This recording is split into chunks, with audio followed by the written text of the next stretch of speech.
নমস্কার, আশা করি আপনারা সকলে খুব ভালো আছেন। আজ বৃহস্পতিবার, আমার উঠতে এমনিতে দেরি হয়ে গিয়েছিলো, কারণ ছোটো নাতনি রাত্রে জাগায়, ওই জন্য সকালে উঠতে পারি না। কিন্তু আমার মেয়ের অ্যাডমিশনও ছিল এমএসসির, ওর দেরি হয়ে গেছে। ও বললো, মা তুমি এখন আর ব্রেকফাস্ট বানাতে পারবে না, তাই আমাকে একটু স্মুদি বানিয়ে দাও।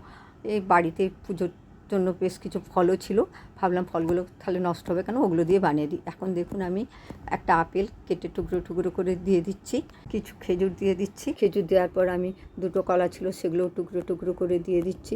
এমনিতে আমাদের রাত্রে কিছু বীজ ভেজানো থাকে সকালে খাওয়ার জন্য, যেমন সানফ্লাওয়ার বীজ, ফ্লেক্স সিড, পামকিন সিড আর আমন্ড, কাজু, এগুলো ভেজানো থাকে। এই ভেজানো সিডগুলো আমি সব দিয়ে দেবো। আমন্ডের খোসাগুলো দেখুন ছাড়িয়ে দিচ্ছি, আপনারাও ছাড়িয়ে দেবেন, কারণ আমন্ডের খোসাগুলো ডাইজেস্ট হয় না। এরপর আমি কিছু কালো আঙুরও দিয়ে দিলাম, ভিজিয়ে রাখা সব সিডগুলো দিয়ে দিচ্ছি। এরপর আমি হাফ কাপ মতো মিউসলি এবং হাফ কাপ মতো ওটস দিয়ে দিচ্ছি, আমরা যেহেতু 3 জনের মতো করছি। এবং 100 গ্রাম মতো টক দই আমি এতে মিশিয়ে দেবো। দিয়ে এটা আমি একটা বড় জারে করে ব্লেন্ড করে নেব। এতে আপনারা মধুও দিতে পারেন, আমি দিলাম না, কারণ অনেকেই মধু দিয়ে খেতে পছন্দ করেন বা একটু মিষ্টি পছন্দ করেন, এটা আপনারা সকলেই হয়তো জানেন। এরপর আমি এতে হাফ কাপ মতো জল দিলাম, আমার দুধ ছিল না বলে আমি জল দিলাম, আপনারা এতে দুধ দিতে পারেন।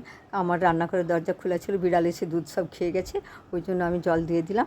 এরপর দেখুন আমি ব্লেন্ড করে নিচ্ছি, যাতে এটা ভালো করে ব্লেন্ড হয়ে যায়। 2-3 মিনিট ধরে ব্লেন্ড করে নিতে হবে। আমার ব্লেন্ড হয়ে গেছে, এখন আমি এটা একটা কফি মগে ঢেলে নেব। এতে আমি কিছু খেজুর, কিছু আমন্ড এবং কিছু কাজু দিয়ে ডেকোরেট করে নিয়েছিলাম। আপনারা এতে মধু দিয়েও ডেকোরেট করতে পারবেন, দেখতেও ভালো লাগবে, খেতেও সুস্বাদু এবং স্বাস্থ্যের জন্য উপকারী। যারা ডায়েটে থাকেন তারা তো এটা রোজই খেতে পারেন।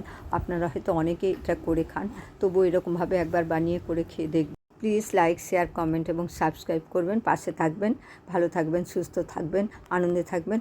দেখা হবে পরের একটি নতুন ভিডিওতে।